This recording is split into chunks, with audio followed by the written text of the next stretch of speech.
नमस्कार, आप देख रहे हैं ZTV इंडिया और मैं हूं आपके साथ वैशाली। प्रदेश के चुनावी रण में अपना दल कमेरावादी के नेता व सिराथू विधायिका पल्लवी पटेल अब PDM यानी पिछड़ा दलित मुस्लिम के साथ लेकर अपने प्रत्याशी उतारे हैं। इसी बीच सिराथू पार्टी कार्यालय पहुंची विधायिका पल्लवी पटेल से हमारे चीफ एडिटर मिराज शेख ने लोकसभा चुनाव 2024 को लेकर खास बातचीत की। इस बीच उन्होंने क्या कुछ कहा, देखिए इस रिपोर्ट में। ZTV इंडिया न्यूज़ में आपके साथ हूँ मिराज शेख। आज हम मौजूद हैं पल्लवी पटेल जी के साथ, जिनसे हम खास बातचीत करेंगे, जो डिप्टी सीएम केशव प्रसाद मौर्य को चुनाव हरा चुकी हैं। आइए, अब चुनावी मैदान में है, लोकसभा चुनाव नज़दीक है और उनसे कुछ खास बातचीत करते हैं। आभार। किस तरीके से आपके प्रत्याशियों को समर्थन मिल रहा है और किन मुद्दों को लेकर जो है आप प्रचार करें? देखिए, PDM जो है वो इस देश की आम जनता का मोर्चा है, पिछड़ा दलित मुसलमान।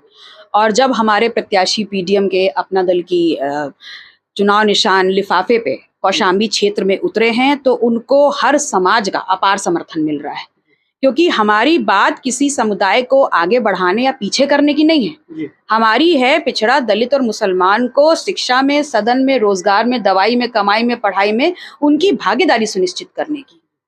वो हमेशा भारतीय जनता पार्टी को हराने के उद्देश्य से विपक्ष के साथ खड़े रहे, 2014 में भी, 17 में भी, 19 में भी, 22 में। लेकिन जब जब हिस्सेदारी की बात आती है तो हमको धकेल करके पीछे खड़ा कर दिया जाता है। तो हम सिर्फ किसी के लिए वोट बैंक या किसी के लिए दरी बिछाने का काम नहीं करेंगे। हमें, अगर हम वोट बैंक हैं, हम इस देश का सबसे बड़ा समुदाय हैं, तो हमें हिस्सेदारी भी चाहिए। PDM के तहत आपके साथ कौन कौन पार्टी के लोग हैं?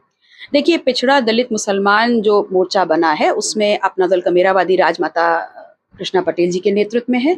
AIMIM के पार्टी सदर साहब बैरिस्टर असदुद्दीन ओवैसी साहब का और उनके पूरे संगठन का समर्थन हमारे साथ है। प्रगतिशील मानव समाज पार्टी के प्रेमचंद बिंद जी हमारे साथ हैं। आज़ाद पार्टी हमारे साथ आई है। तो ये सभी पार्टियां वो हैं जो जमीन से लेके सदन तक पिछड़े दलित और मुसलमानों के लिए संघर्ष कर रही हैं, उनकी हिस्सेदारी और उनके सम्मान की लड़ाई लड़ रही हैं।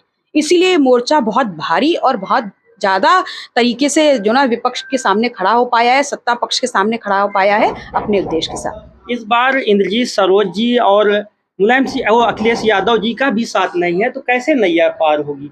वो हमारा क्या साथ देंगे? बात करते हैं पिछड़े दलित और मुसलमान के हक और अधिकार की। और जिस दलित बाबा साहब अंबेडकर ने संविधान बनाया और जिन्होंने यहाँ रानी के पेट का ऑपरेशन कर दिया कि अब राजा के घर में राजा पैदा नहीं होगा बल्कि आम आदमी का बच्चा भी वोट के आधार पर राजा बनेगा, तो वो तो संविधान की धज्जियां उड़ा रहे हैं। तो जब संविधान की धज्जियां उड़ा रहे हैं तो पिछड़ा दलित मुसलमान के लिए क्या करेंगे?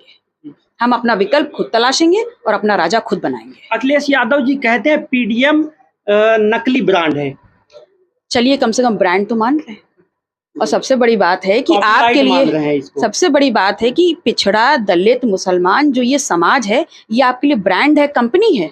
ये ब्रांड और कंपनी नहीं है, ये जीते जाते लोग हैं, उनका समाज है, उनकी भावनाएं हैं, उनका सम्मान है। तो आप उसको ब्रांड से परिभाषित करके समाज की बेइज्जती कर रहे हैं। जिस तरीके से सिराथू में जो है माहौल दिखा और आप चुनाव जीती, क्या इस बार भी जो है आपके प्रत्याशी उसी तरीके से जीत हासिल होगी? देखिए, 2022 में सिराथू का इतिहास बदला है। यहाँ की जनता ने मुझे अपार प्यार दिया है और आज तक दे रहे हैं। और इस बार मैं पूरी आशा और विश्वास से कह रही हूँ कि कौशाम्बी का इतिहास बदलेगा और बदलेगा यहाँ कौशाम्बी की जनता के हाथ, और सिर पे ताज सजेगा हमारे छोटे भाई नरेंद्र कुमार के सर पे। सपा मान रही कि हमारी कौशाम्बी में लड़ाई केवल भाजपा से है और यानी कि PDM हम लड़ाई में है ही नहीं। देखिए, हम किसी को यहाँ पर हराने जिताने के लिए नहीं आए हैं। हम अपनी कौम, अपने समाज, अपने लोगों को खड़ा करने आए हैं और अपने समाज का नेता बनाने आए हैं जो हमारा नेतृत्व करे और इस बात को बिल्कुल साफ बता दे कि हम किसी के पीछे चलने वाले समाज नहीं हैं। हम वो ताकत रखते हैं कि सत्ता बनाते हैं और बिगाड़ते भी हैं। और आपने हमको हमें धोखा दिया है, तो इस बार हम अपना विकल्प तैयार करके अपना राजा खुद बना लेंगे। जी, बहुत बहुत शुक्रिया आपसे खास बातचीत के लिए। कैमरा पर्सन बिरेन के साथ Miraj Sheikh, ZTV India news.